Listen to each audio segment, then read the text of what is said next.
Comenzamos eh, viendo qué es la interpretación bíblica en el primer taller. Si no lo vio, le recomiendo que lo busque después de ver este. Y es la ciencia, vimos que es la ciencia y el arte de comprender lo que los autores bíblicos quisieron comunicar. Y es esencial comprender, tener esa buena definición, porque hay dos partes, ¿no? Cuando uno se pone a estudiar la Biblia, existe la tendencia a buscar la aplicación, ¿cierto? De qué quiere el Señor decirme a mí hoy. ¿Qué tengo que cambiar en mi vida? ¿Qué tengo que hacer? Bueno, no va a poder llegar a una buena aplicación si primero no ha gastado un buen tiempo observando, investigando, comprendiendo, estudiando lo que llamamos el contexto original. ¿Mm? ¿Qué pasó? ¿Quién estaba hablando a quién? ¿Cómo eran las circunstancias? Y a eso nos abocamos un poco en el primer taller. Eh, de esa manera, sí, si uno no presta atención al contexto original, va a sacar conclusiones o aplicaciones apresuradas, desinformadas y finalmente quizás equivocadas. Así que es importante abocarse al contexto original, pero nunca dejar de lado, obviamente, eh, que la aplicación para hoy. Una vez que uno ya ha estudiado, no debe dejar que su estudio de la palabra no lo transforme, ¿cierto? ¿Cuál ha sido su tendencia? ¿Ah? ¿Usted ha tenido la tendencia a buscar la aplicación más que el estudio o el estudio más que la aplicación? Es importante el balance, así que ahí escríbame cuál ha sido su tendencia. Vimos también eh, cómo interpretar la Biblia de manera correcta y es exégesis. Exégesis que significa simplemente sacar significado de, y buscamos sacar significado de la palabra del Señor, en lugar de hacer lo opuesto, que es meter significado a la palabra, haciendo que diga lo que queremos. Y bueno, no voy a hablar mucho de esto porque es un simple repaso, pero la importancia de la exégesis es que requiere humildad. Vamos a la palabra diciendo, Señor, ¿qué nos quieres decir el día de hoy? Eh, si uno no estudia, está simplemente metiéndole lo que uno ya cree que sabe. Entonces ahí está la dificultad. Y una manera en que podemos malinterpretar las escrituras es al ignorar esta brecha que existe entre nuestro mundo y el mundo bíblico. Y hablamos un poco acerca de esto, ¿no? De que a veces uno llega con sus propios lentes, de su propia cultura, de su propio tiempo, de su propio idioma, pacto, contexto, etcétera. Hablamos un poco de eso, este es un simple repaso. Si no sabe de qué estoy hablando, vaya al primer taller. Pero para recordarles, ¿cierto? Que es importante a la hora de llegar a las escrituras y entenderlas y después aplicarlas, tenemos que ir atravesando esta brecha con todas las diferencias que existen entre el mundo antiguo que vemos que está representado allí por el castillo y el mundo de hoy representado por los edificios más modernos. Es importante reconocer la brecha y reconocer, como vimos aquí, hay que observar, hay que interpretar, generalizar, y para finalmente llegar a la aplicación. Eso lo vimos en el estudio, en el primer taller, no voy a abocarme a eso, pero uno de los factores, uno de los principios que vimos en el primer taller era la importancia de entender el aspecto del contexto personal, que traemos nosotros, tenemos nuestra propia cultura, nuestro propio idioma, idiosincrasia, etcétera, y es importante reconocerlo para no imponer eso en las escrituras y hacer que diga lo que uno quiera en vez de dejar que las escrituras hablen. El otro principio, y voy rápido, es el contexto literario, y vimos allí más que nada la importancia de reconocer que hay algo antes y algo después del pasaje que estoy estudiando. la importancia de no aislar los versículos. Vimos que la división de capítulos, versículos no es inspirada. El Señor nos dio libros, ¿cierto? Cartas, etcétera. Y bueno, aunque esa división de capítulos y versículos es muy útil para encontrar, ¿no? Para encontrar el lugar donde queremos estudiar, podemos cometer el error de aislar eso, de aislar esas frases o oraciones o dichos, y al aislarlo uno se pierde el contexto y puede terminar entendiendo malentendiendo el versículo, el capítulo, o finalmente sacar una mala aplicación. Ese fue nuestro segundo taller, simplemente lo traigo a la memoria para los que estuvieron con nosotros la vez pasada. Si no, le invito a ver ese taller. Y construyendo a partir de eso también, hoy llegamos a lo que he llamado el contexto canónico, que es el papel del progreso de la revelación de las Escrituras. Ahora, de a poco, vamos de a poco. ¿Qué es canon? Se preguntará usted. ¿Qué es el canon bíblico? Simplemente es el conjunto de escritos que conforman la palabra de Dios. Y ahí puede ver desde Génesis hasta Apocalipsis los distintos libros de la Escritura que tenemos, los 66 libros, una Biblia inspirada por Dios, inerrante, que no tiene error en ninguna de sus partes. Creemos aquí en Sabiduría para el Corazón que la posición correcta es la completa inerrancia de las Escrituras, que no tiene error en ninguna de sus partes. Simplemente lo digo porque hay algunos que afirman que la Biblia, sí, dicen, no tiene error en cuanto a cuestiones espirituales o teológicas, pero en cuestiones históricas o científicas, quizás allí podría tener. Bueno, eso lo rechazamos completamente. ¿Ha escuchado algo así alguna vez? Que en cuestiones científicas o en historia, es que ese no era el propósito de la Biblia, así que no hay que exagerar y decir que la Biblia no tiene error en eso tampoco. ¿Ha escuchado algo así? Bueno, no es el momento para hablar de eso. Le invito a estudiar el tema de la inerrancia de las Escrituras. Quizás en otro taller podemos hablar de eso. Pero toda la Escritura es inspirada por Dios, útil para enseñar, redarguir, corregir, instruir en justicia, etc. Y esta Biblia hermosa, esta compilación de escritos, todos inspirados por el Señor. Y déjenme decir algo también en cuanto a la compilación, porque nosotros tenemos los 66 libros de la Escritura. Y es importante reconocer que la Iglesia no creó las Escrituras. He escuchado mucho de esto, no sé, ¿lo ha escuchado usted? De que la Iglesia nos dio la Biblia. No es así, la Biblia produjo la Iglesia. No sé si, bueno, desde el Antiguo Testamento, ¿no? La Iglesia ya tenía el Antiguo Testamento escrito, guardado por los profetas, y luego el Nuevo Testamento fue escrito por los apóstoles. O delegados apostólicos, ¿cierto? Bajo la tutela de los apóstoles, bajo la supervisión directa. Y luego fueron entregados a las iglesias, donde ellos las recibieron, las copiaron, las compartieron, reconociendo inmediatamente que eran palabra de Dios. ¿Por qué? Porque lo había escrito un apóstol que ellos mismos habían dicho, bueno, esto es palabra de Dios. Así que quizás ha escuchado de que quizás en los años 300 o 1500, el concilio no sé cuánto, y se da esta idea, ¿no?, de que hay un montón de personas alrededor de una mesa y dice, bueno, ¿quién cree que la epístola de Judas puede estar? Oh, sí, la mayoría ganó, bueno, ahí está. Pero el Evangelio de Tomás, no queremos. No, eso no ocurrió nunca.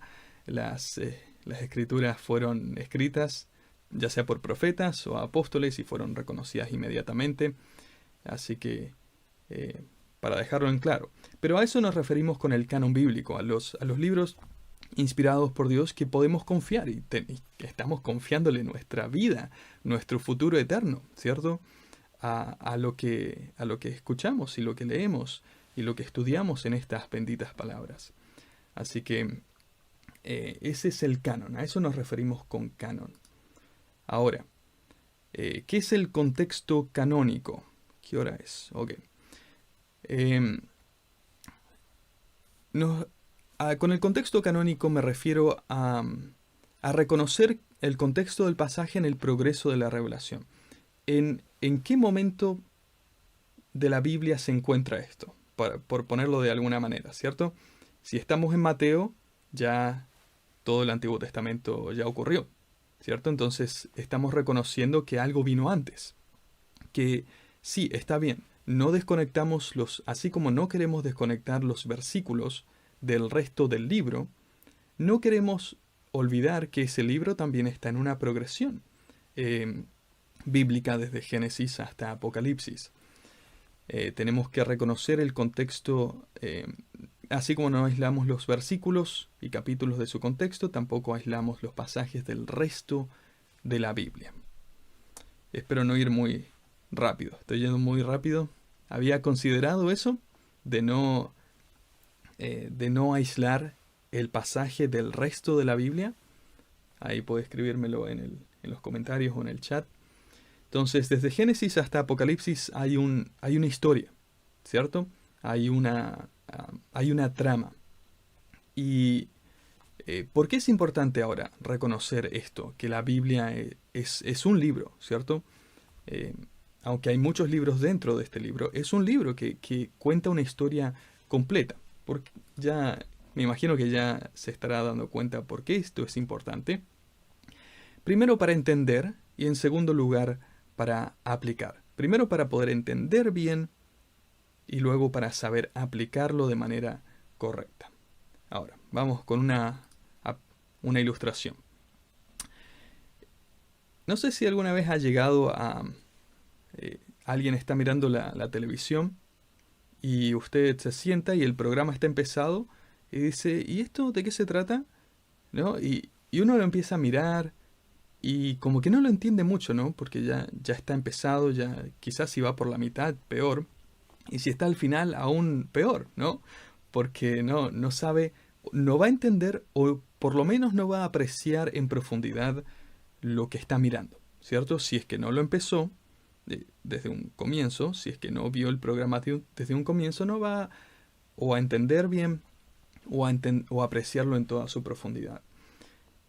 Lo mismo pasa cuando está leyendo un libro, o piensen esto, en una saga. Por ejemplo, no sé, las Crónicas de Narnia, que tienen, no sé cuántos libros tiene, pero tiene varios. Entonces, si uno comienza con el libro 5, no va a entender toda la dinámica porque no leyó los libros 1, 2, 3 y 4. Y lo mismo sucede con la palabra. No vamos a entender muy bien lo que está pasando en Jueces si no leímos bien Génesis, Éxodo, Levítico, Números, Deuteronomio. Y piense en las consecuencias, ¿no? Si está leyendo el Nuevo Testamento, tiene muchos libros para conocer y mucho mejor dominar. No en el sentido de que domina la escritura, pero como que la entiende bien, ¿cierto? No quiero que se malinterprete. Pero que conoce las dinámicas, lo leyó, lo comprendió. Y esta realidad es evidente, ¿no? Cuando se refiere a leer un libro, ¿no? Un libro cualquiera.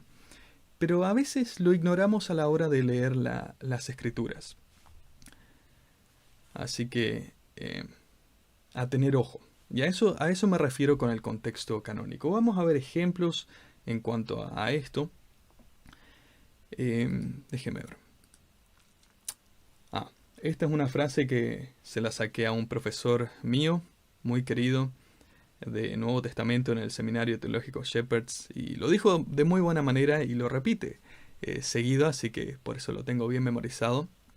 Y es que Dios demanda que al leer una porción de su palabra, traiga consigo todo lo que ya dijo antes. Tiene sentido, ¿no? Porque si es una progresión. El Señor espera que tenga en cuenta lo que ya dijo antes. Entonces, cuando llegamos a un pasaje en el Nuevo Testamento, ¿cuán bien conoce el Antiguo Testamento? Porque el Señor espera que usted lo conozca bien, para poder comprender bien lo que viene en el Nuevo. Em, no habéis leído, dijo el Señor Jesús aún en Mateo 12:5. Voy a llevarlo allí por un segundo. Dice, el Señor estaba hablando con con los fariseos y les dice, ¿o no habéis leído en la ley como en el día de reposo los sacerdotes en el templo profanan el día de reposo y son sin culpa? Pues os digo que uno mayor que el templo está aquí. Y si supieres qué significa misericordia quiero y no sacrificio, no condenaríais a los inocentes, porque el Hijo del Hombre es Señor del día de reposo. Em, ¿Cuán bien conoce usted la ley? ¿Mm? El día de reposo. El rol de los levitas, ¿no? Sabía que ellos tenían que trabajar el sábado también y que lo especifica allí en la ley que pueden trabajar. ¿Qué tal el libro de Oseas? Porque si supieres qué significa misericordia quiero y no sacrificio, esa es una cita de Oseas 6. ¿Conoce el libro de Oseas? Entonces, eso le da mucha más riqueza cuando usted está tanto aprendiendo esta porción de la escritura eh, como su aplicación. Luego va a poder, por ejemplo, el Señor está sacando allí una aplicación de Oseas 6. Es una ilustración, no me voy a meter mucho más a eso, sino que es una ilustración de que es importante conocer lo que viene antes, ¿no? O también Hebreos. Si se va a Hebreos, déjeme ir a Hebreos por un momento. Hebreos capítulo, 4.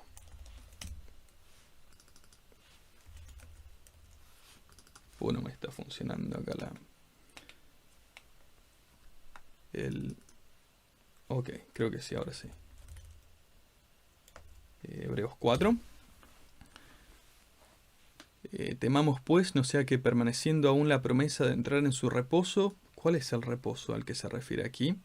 Alguno de vosotros perezca sin haberlo alcanzado. ¿Qué más? Porque en cierto lugar se dijo así, del séptimo día y el reposo de Dios de todas sus obras en el séptimo día, y otra vez aquí, no entrarán en mi reposo, por lo tanto... entonces está hablando allí del séptimo día, del día de reposo. ¿De dónde lo está sacando? El autor de Hebreos asume que usted ya conoce esos pasajes, ¿cierto? Está citando del Antiguo Testamento y habla del día de reposo. ¿Qué más? O también si se va a Hebreos 9, el primer pacto tenía ordenanzas de culto y un santuario terrenal. ¿Conoce usted bien el primer pacto? ¿Cuál es el primer pacto? ¿Cuáles son estas ordenanzas de culto? El tabernáculo. ¿Qué conoce del tabernáculo? De todo eso. Entonces, y habla de Abraham y de tantas otras cosas. Ahora, no quiero confundirlo. Es simplemente es decirle que es esto, que Dios demanda que al leer una porción de su palabra traiga consigo lo que ya dijo antes. Entonces, si va a leer Hebreos, ¿cuán bien conoce Levítico? O Deuteronomio, o el resto, ¿no? Del Antiguo Testamento. Y ni hablar de Apocalipsis, ¿no? Estamos llegando al final. Es como ver el final de una película sin antes haber visto todo lo que viene antes. Va a estar absolutamente perdido. Entonces hay tantas conexiones, profecías, no solo del Antiguo Testamento, sino que del Nuevo Testamento también. Así que ese es el simple, no, espero no estar complicándolo. Esta es el principio que quiero compartirle. Que Dios demanda que al leer una porción de su palabra traiga consigo lo que ya dijo antes. Entonces, si está en el Nuevo Testamento, ¿cuán bien conoce el Antiguo?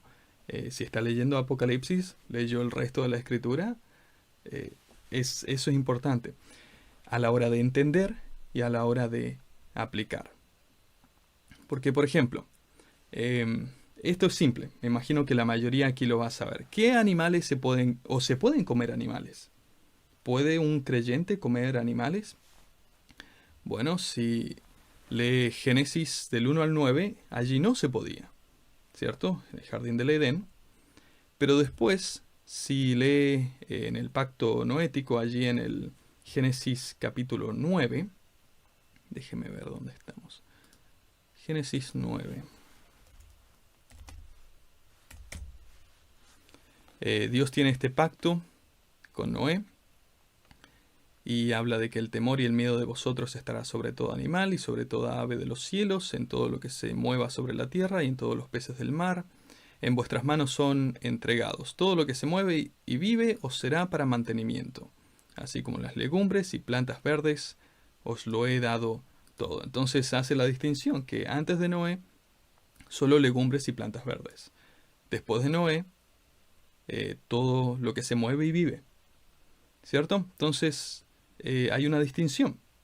Y el que hubiera comido animales antes de Noé habría estado mal. Pero después habría estado bien.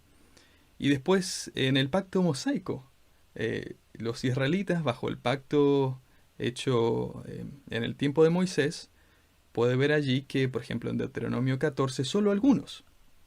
A ver, déjenme ver si podemos ver rápidamente esto. Deuteronomio 14. Y aquí están los animales limpios e inmundos. También en Levítico 11. Nada abominable comerás. Estos son los animales que podréis comer. Estos son los que no, etc. Así que, como ve, hay otra distinción. Entonces, estamos entendiendo el ciclo, ¿no? En dónde estamos en la escritura. Porque eso nos va a ayudar a entender lo que está pasando allí y después a sacar la aplicación. Y finalmente en el nuevo pacto, después de la muerte y resurrección del Señor Jesucristo, ¿se pueden comer animales? Sí, y no hay distinción, ¿cierto? Y aún en Colosenses 2:16, vemos que nadie os juzgue en comida o bebida, y está en el contexto de todo este tema de las leyes judías, o en cuanto a días de fiesta, la luna nueva, los días de reposo, todo lo cual es sombra de lo que ha de venir, pero el cuerpo es Cristo. Entonces, no me quiero extender, y creo que lo estoy haciendo un poco, pero el punto aquí es que hay diferencias. Hay diferencias a lo largo de la escritura. Y al entender esas diferencias vamos a poder sacar buenas aplicaciones. Ok. Continuamos con el tema de aplicar el mensaje. Esta es, y ya lo está viendo allí, esta es la tendencia más grande. Ahora, le invito, déjeme tomar un momento, invitarle si no lo he hecho ya, a ponerle me gusta al video, si no lo he hecho ya y le está gustando, o a invitar a compartir el video en las redes. Allí abajo tiene el botón para compartir si cree que esto puede serle de beneficio a alguien más. Pero en fin, esta es la tendencia más común a la hora de aplicar la palabra del Señor.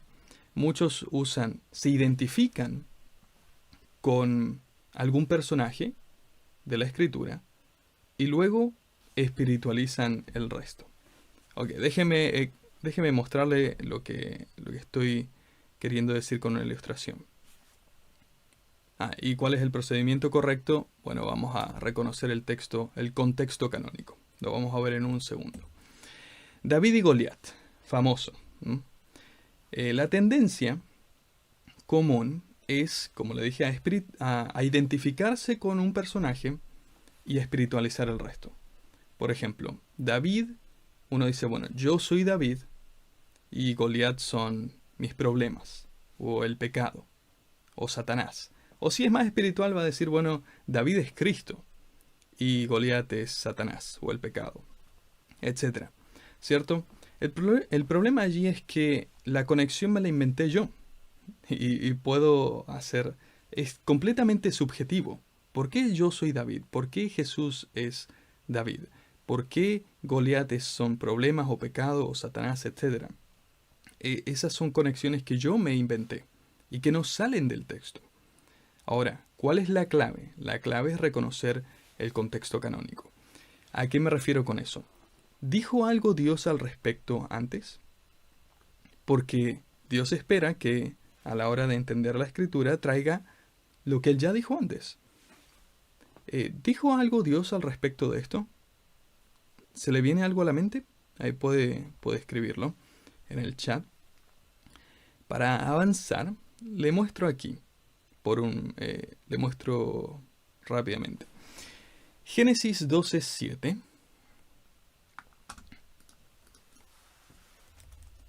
En Génesis 12,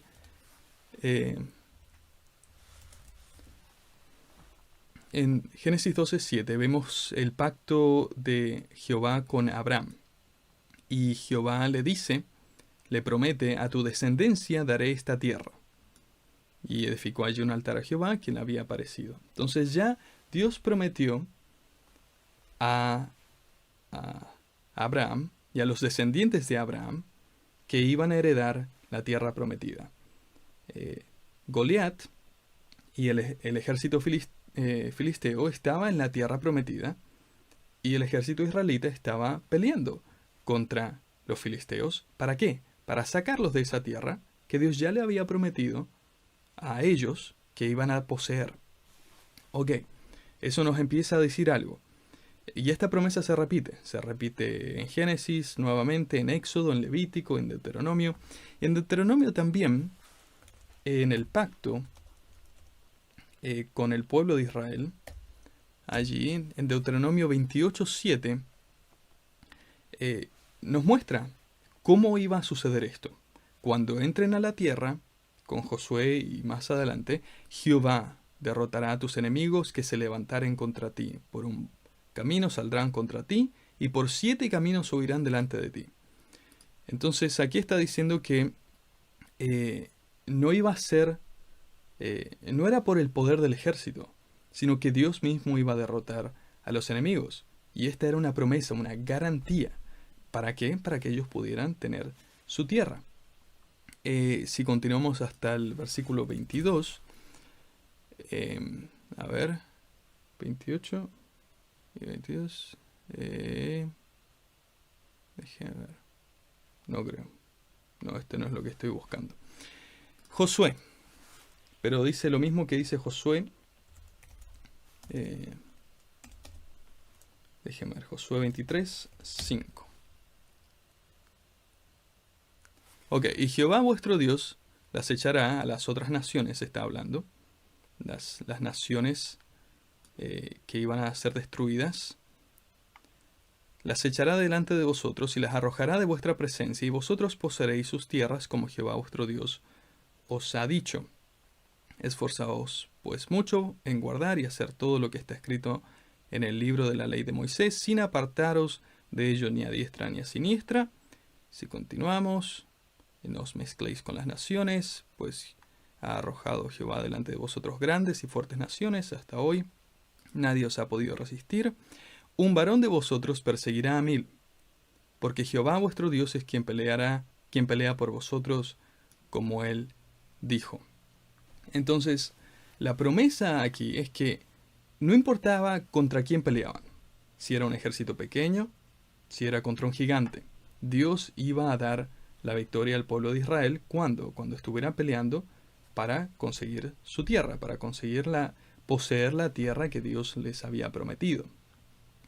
En contexto también, Saúl, que era el rey en aquel momento, si se acuerda de la historia, Saúl es el rey. Saúl ya ha sido rechazado por Dios porque no ha estado haciendo las cosas bien, no ha seguido las instrucciones de Dios, mucho menos las instrucciones allí de Deuteronomio. ¿Y qué está haciendo él? Él no está confiando en Dios. Él está amedrentado. ¿Por qué? Porque está pensando en sus propias capacidades. Está pensando en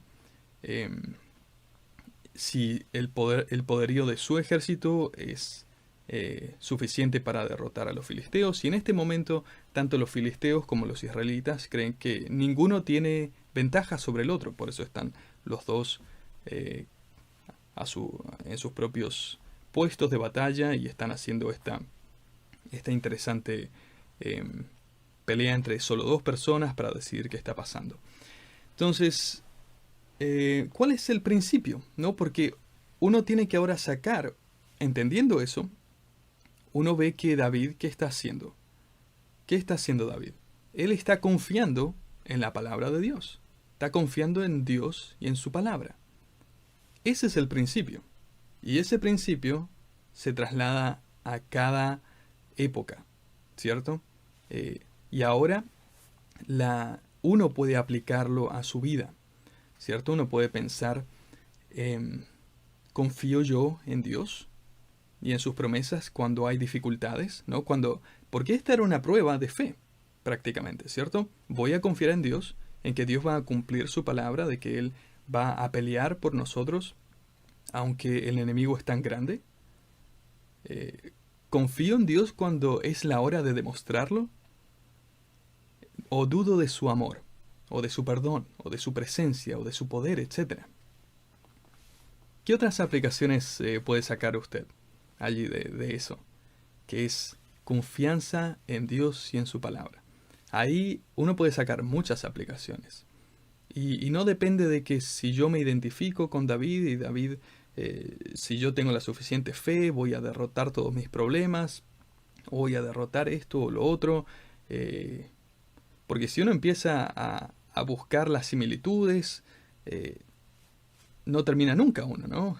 Y hay algunos que realmente han alegorizado mal, ¿no? Con que son las 5 piedras. ¿Y por qué 5 piedras? Y uno empieza a decir, no, la piedra de la fe, la piedra de la obediencia, la piedra... Bueno, ¿de dónde sacamos todo eso? No del texto, me lo estoy inventando yo. Entonces, ese es el principio. Debemos buscar el principio que trasciende todo esto. ¿Y cómo lo hacemos? Al considerar el contexto canónico.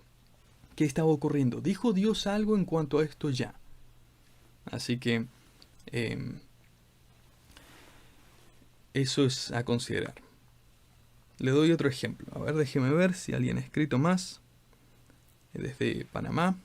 Veo que nos está escribiendo. Un ministerio, Voz de lo Alto. Sergio desde Argentina. Bienvenido. Bueno, busquemos aplicar el pasaje aquí de Abraham. Porque ahora este pasaje se pone más difícil, ¿no? Si me quiero identificar con Abraham. A todo esto, esta imagen, no sé. Yo la busqué, encontré algo. Parece que es más Jacob que Abraham. Creo, ¿no? Se ve extraña esta imagen. Pero se supone que es Jacob. Digamos que es Abraham. Digamos que es Abraham. Vamos a Génesis 12:10.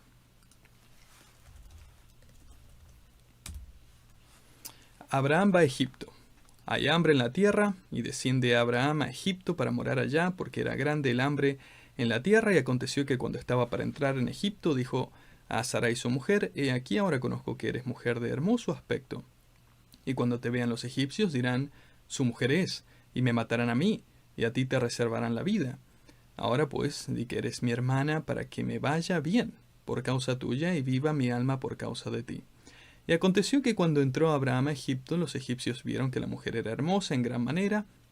También la vieron los príncipes de Faraón, y la alabaron delante de él, y fue llevada la mujer a casa de Faraón. E hizo bien a Abraham por causa de ella, y él tuvo ovejas, vacas, siervos, criadas, asnas y camellos. Mas Jehová hirió a Faraón y a su casa con grandes plagas por causa de Sarai, mujer de Abraham.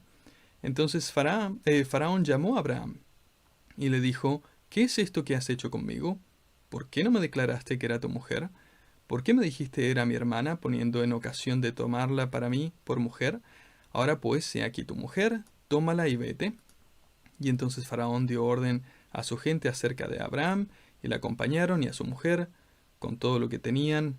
Subió pues Abraham de Egipto hacia el Negev, él y su mujer, con todo lo que tenían, y Abraham era riquísimo en ganado, en plata y en oro. Ok, entonces me identifico con Abraham, porque Abraham miente, y Dios lo protege, y aún lo bendice. Y Dios maldice a Faraón en lugar de maldecir a Abraham. Abraham luego hace algo muy parecido. Más adelante, él va a Gerar, en Génesis 20. Y vemos una instancia muy parecida. Abraham partió a la tierra del Negev y acampó entre Cades y Shur, y habitó como forastero en Gerar. Y dijo Abraham de Sara su mujer, es mi hermana. No aprendió la lección Abraham. Y Abimelech, rey de Gerar, envió y tomó a Sara. Pero Dios vino a Abimelech en sueños de noche y le dijo, he aquí muerto eres a causa de la mujer que has tomado, la cual es casada con marido. Mas Abimelech no se había llegado a ella y dijo, Señor, ¿matarás también al inocente? ¿No me dijo él, mi hermana es, y ella también dijo, es mi hermano? Con sencillez de corazón y con limpieza de mis manos he hecho esto. Y Dios le dijo en sueños, yo también sé que con integridad de tu corazón has hecho esto, y yo también te detuve de pecar contra mí, y así no te permití que la tocases. Ahora pues devuelve la mujer a su marido, porque es profeta, y orará por ti, y vivirás. Entonces Abraham no hizo las cosas bien, pero Abraham va a orar por Faraón. Y si no la devolvieses, sabe de cierto que morirás tú y todos los tuyos. Entonces Abimelech se levantó de mañana, llamó a todos sus siervos, y dijo todas estas palabras en los oídos de ellos, y temieron los hombres en gran manera. Después llamó Abimelech a Abraham y le dijo, ¿qué nos has hecho? ¿En qué pequé yo contra ti? ¿Qué has traído sobre mí y sobre mi reino tan grande pecado? Lo que no debiste hacer, has hecho conmigo. Dijo también Abimelech a Abraham, ¿qué pensabas para que hicieses esto? Y Abraham respondió que pensaba que lo iban a matar por causa de su mujer, pero también es verdad porque es hija de mi padre, etc. Y cuando Dios me hizo salir errante, ahí habla de todo eso. Entonces Abimelech toma vacas, ovejas, siervos, siervas, se los da a Abraham, le devuelve a Sara. Entonces Abraham termina enriqueciéndose de esta situación también. Y Abimelech dice, he aquí mi tierra está delante de ti, habita donde bien te parezca. Y a Sara dijo, he aquí he dado 1000 monedas de plata a tu hermano, mira que él te es como un velo para los ojos de todos los que están contigo y para con todos, así fue vindicada. Entonces Abraham oró a Dios, y Dios sanó a Abimelech, y a su mujer y a sus siervas, y tuvieron hijos, porque Jehová había cerrado completamente toda matriz de la casa de Abimelech a causa de Sara, mujer de Abraham. Sé que estos han sido dos relatos no tan extensos, pero algo extensos. Pero nos muestra, quiero hacer el punto de que si uno busca sacar aplicaciones de la forma popular, que es identificándose con algún personaje, ¿no? Identificándose con alguien, en este caso con Abraham, va a tener problemas grandes para sacar alguna aplicación. Porque uno dice, bueno, mentir trae malas consecuencias. En este caso no. Y Dios protege a Abraham. Dios lo bendice. Y Dios maldice a aquellos que están tratando mal a Abraham. ¿Se da cuenta? Entonces, ¿cómo saco una aplicación de esto? La pregunta clave que debe hacerse, que tiene que ver con el contexto canónico, es, ¿dijo algo Dios al respecto? ¿Dijo Dios algo al respecto? Y como, no sé si lo vimos ya, pero en Génesis 12, Dios hace una promesa a Abraham. Dice, bendeciré a los que te bendijeren y a los que te maldijeren, maldeciré. Y aquí esta palabra, ahí es cuando pagas saber hebreo y todo eso, o tener algún buen programa bíblico. Maldijeren es bastante amplia esa palabra, es aún los que te maltratan o no te tratan con buena estima. A los que no te tratan con buena estima yo voy a maldecir, y serán benditas en ti todas las familias de la tierra. Entonces, los que tratan bien a Abraham van a recibir bendición, y los que lo tratan mal van a recibir maldición. Y eso es exactamente lo que ocurre allí. Lo que ocurre con Abraham, tanto en Egipto como en Gerar.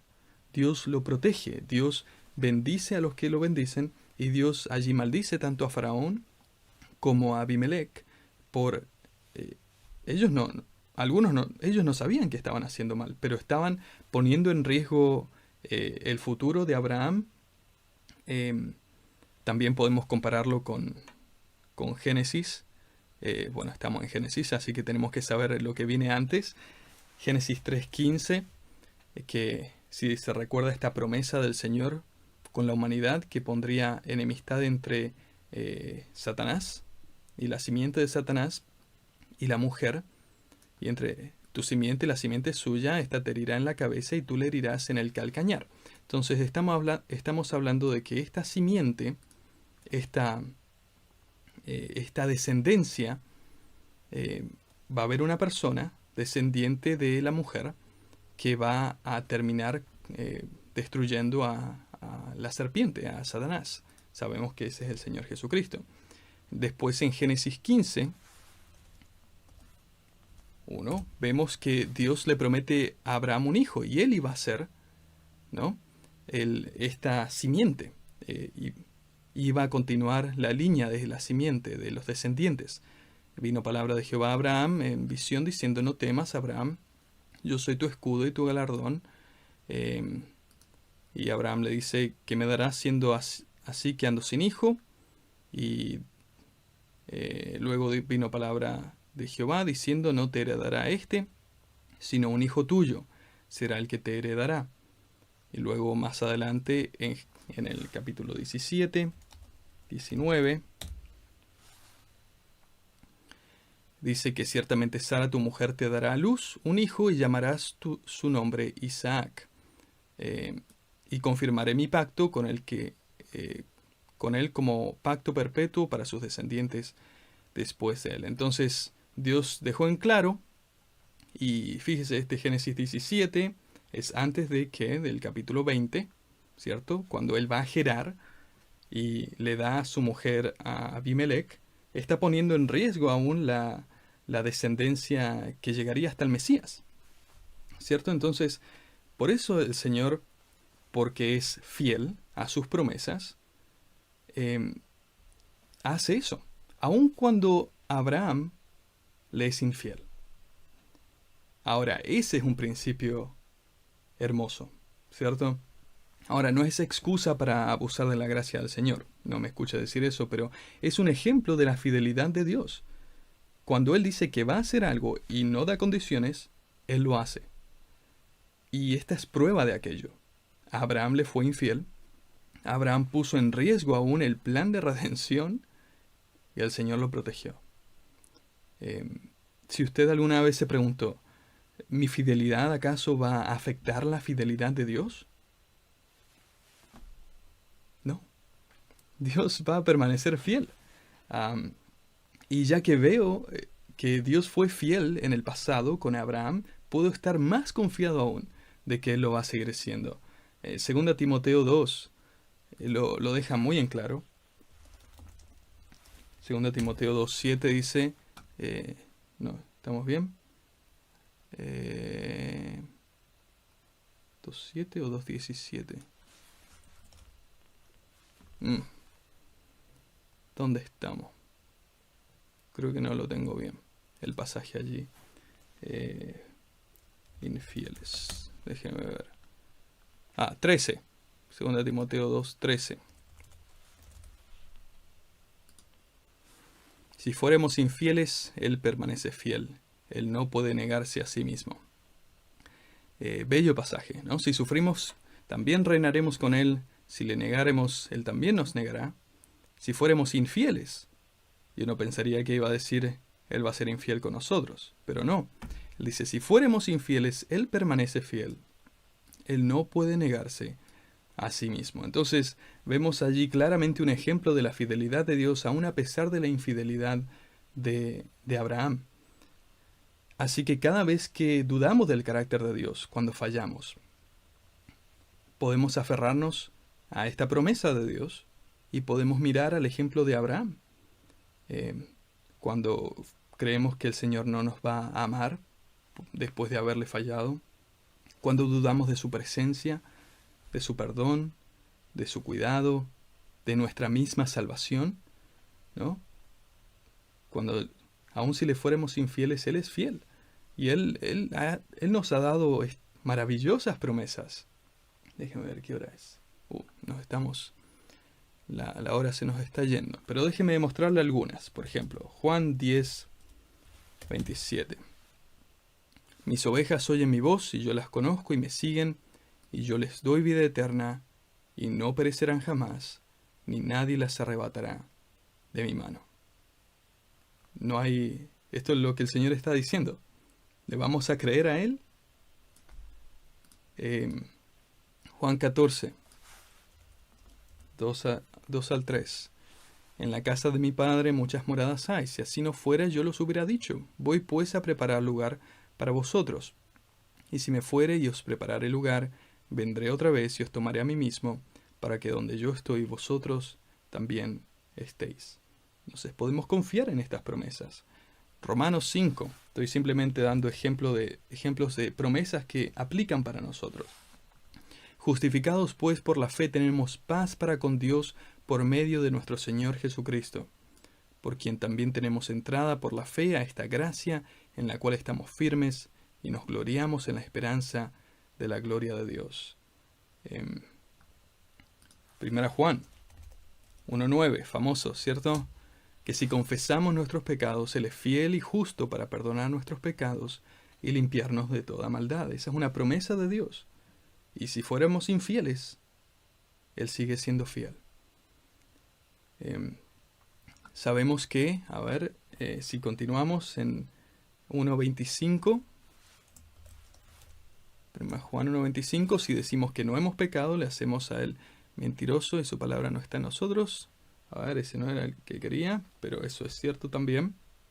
Si seguimos hasta... Déjeme ver. Quizá no tengo bien la referencia. 5:15. Tengo otra referencia.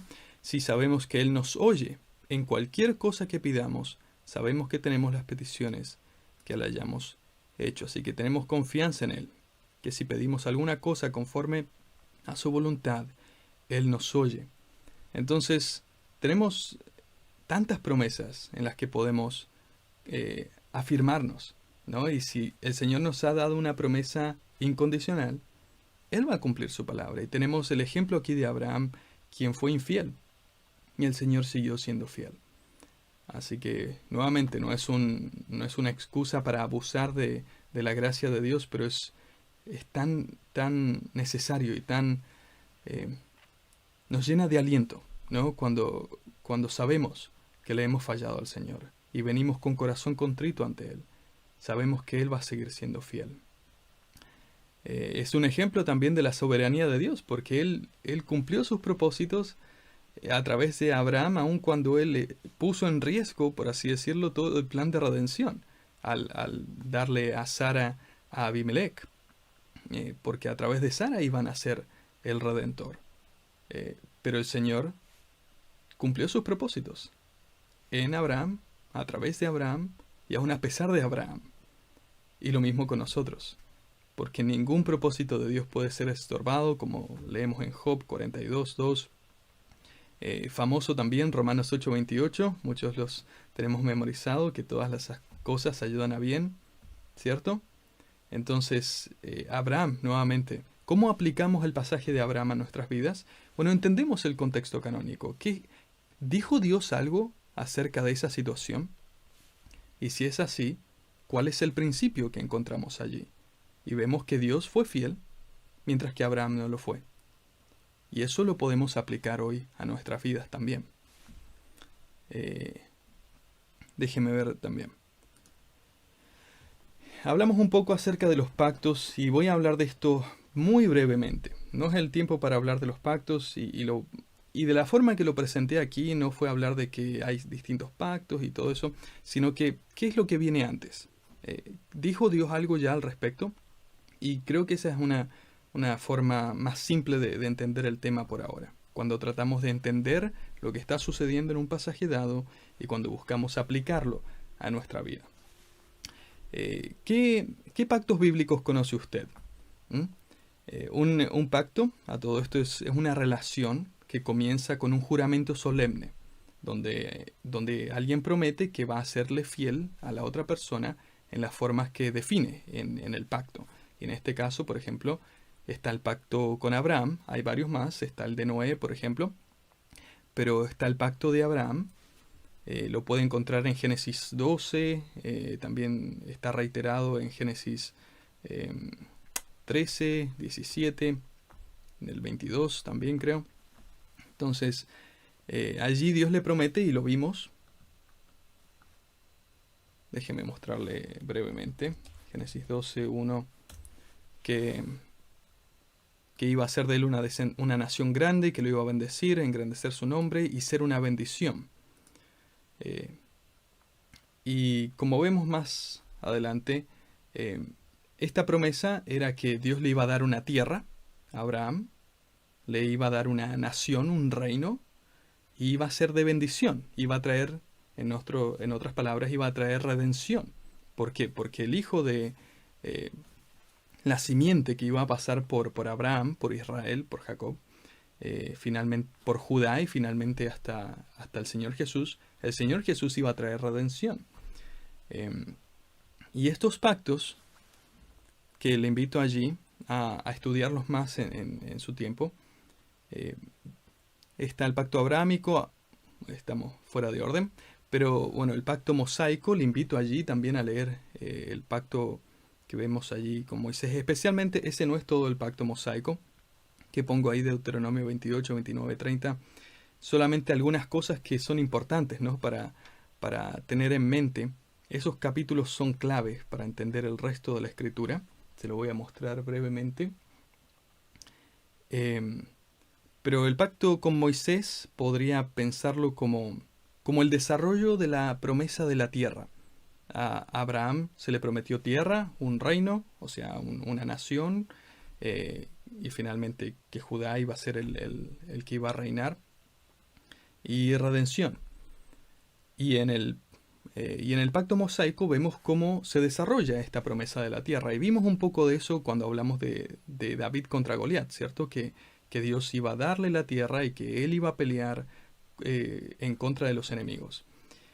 Ahora, el pacto mosaico habla mucho de que Dios iba a bendecir a la nación de Israel si obedecían la ley al prosperarlos. Y él iba a mantenerlos en la tierra. Pero él iba a maldecir a la nación si desobedecían la ley, al traer calamidades sobre la tierra y finalmente expulsarlos de la tierra. Pero finalmente él iba a traerlos de vuelta a la tierra e iba a cumplir todas las promesas a Abraham. Y esto todavía no ha sucedido. Pero déjeme mostrarle brevemente allí. Deuteronomio 28. Esto es el pacto de Dios con la nación de Israel. Es importante notar eso. Que acontecerá si oyeres atentamente la voz de Jehová tu Dios para guardar y poner por obras todos sus mandamientos que yo te prescribo hoy.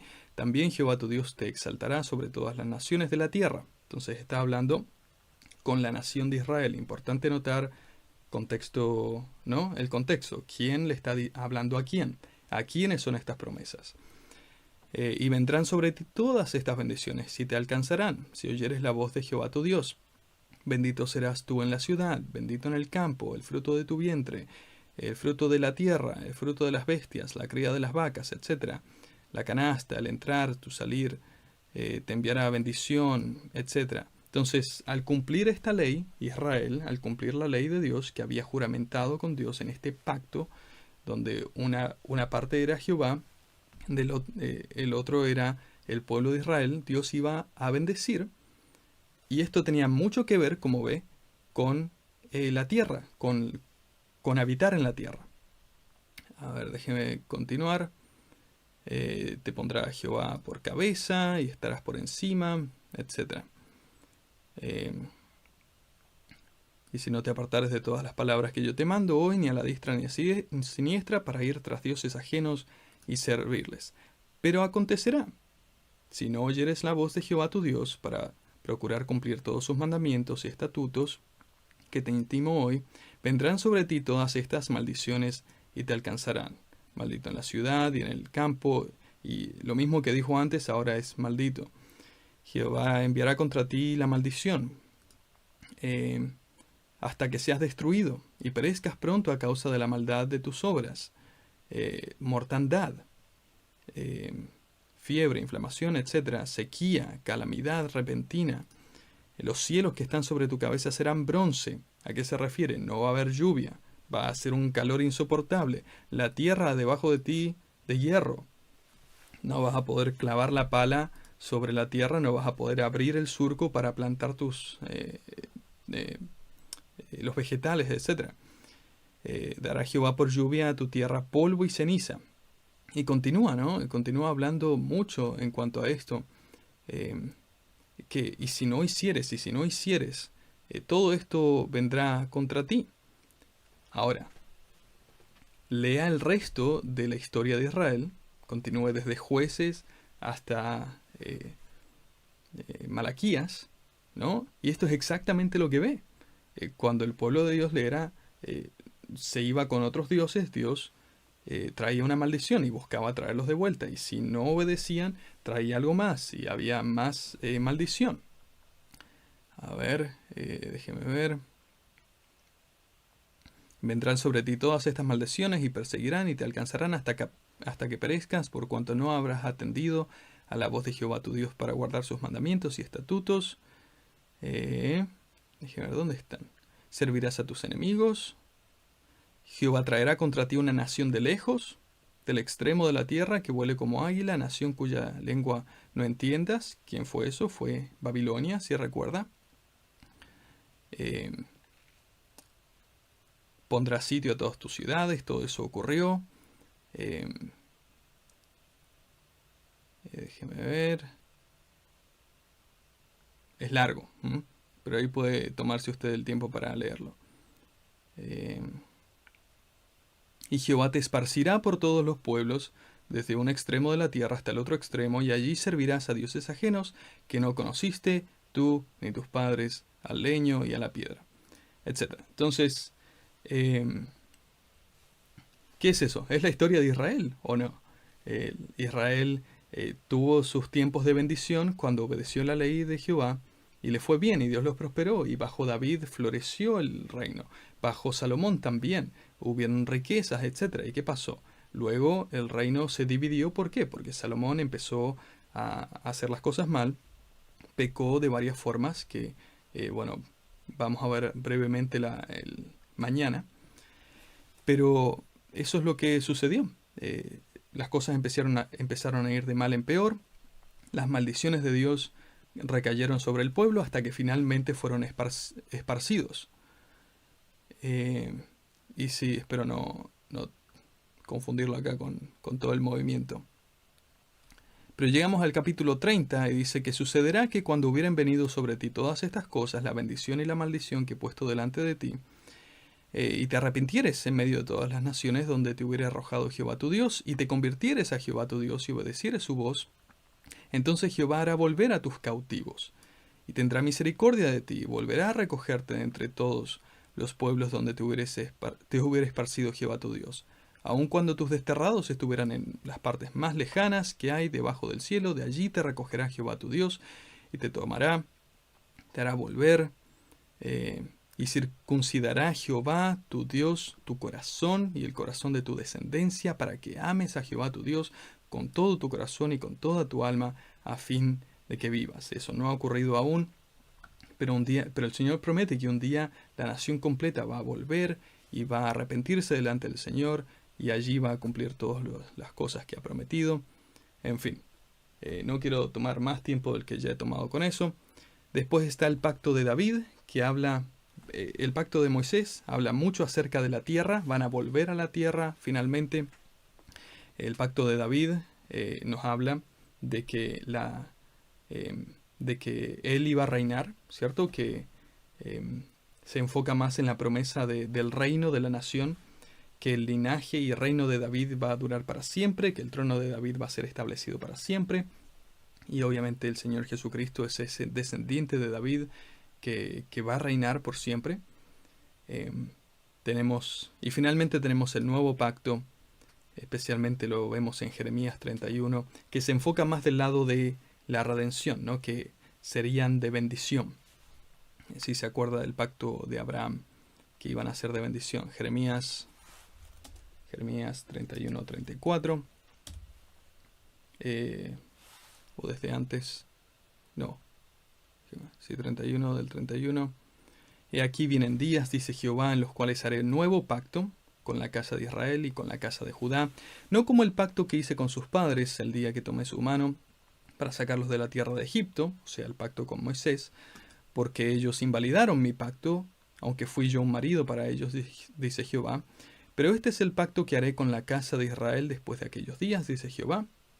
Daré mi ley en su mente, y la escribiré en su corazón, y yo seré a ellos por Dios, y ellos me serán por pueblo.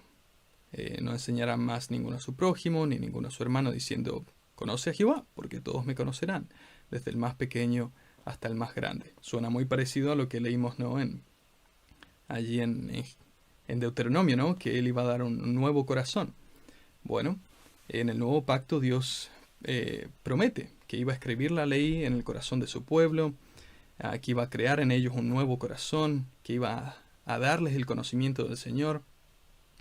Quizás ahora usted se está preguntando, bueno, ¿en dónde encajamos nosotros en todo eso? Bueno, nosotros somos esas naciones bendecidas a través de las promesas de Abraham, ¿no? Como prometió en Génesis, ¿cierto? En Génesis, a ver si lo encuentro.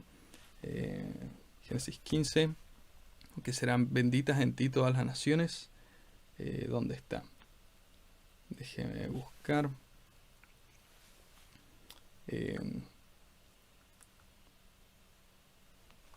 O 13. ¿Dónde estamos? 13 del 14. No, me perdí. Bueno, el 12 seguramente lo habla. Bendeciré en ti, serán benditas todas las familias de la tierra. Nosotros somos esas familias de la tierra que somos benditas gracias al pacto de Abraham, finalmente con el nuevo pacto. Nosotros recibimos esta ley en nuestro corazón, ¿no? Cuando llegamos al Señor, que el Señor crea un nuevo corazón dentro de nosotros. Tenemos el conocimiento del Señor. Así que todo aquel que viene a Cristo en arrepentimiento y fe es partícipe de esta redención, de este nuevo corazón. En fin, estos son algunos pactos a considerar. ¿Por qué? Porque estábamos hablando de que tenemos que reconocer cuando hay distinciones en distintas partes de la Biblia para poder sacar buenas aplicaciones. Ok, voy a pasar rápido por aquí.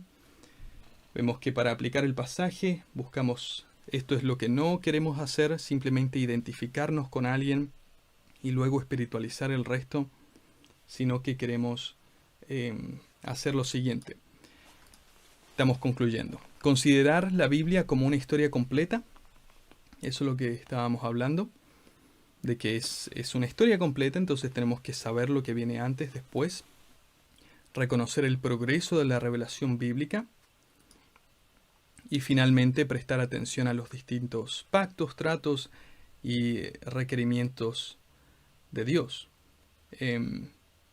Porque eso nos va a ayudar a medir la brecha, ¿cierto? Está esta brecha donde hay distintos pactos, dinámicas, tratos específicos, requerimientos. De esta forma podemos encontrar el principio. Un principio, y de esta manera va a ser de forma consistente. No vamos a andar inventando aplicaciones. Al prestar atención a los distintos tratos, promesas, a quién se los da, cuáles son, qué dijo Dios, ¿dijo Dios algo al respecto de esto?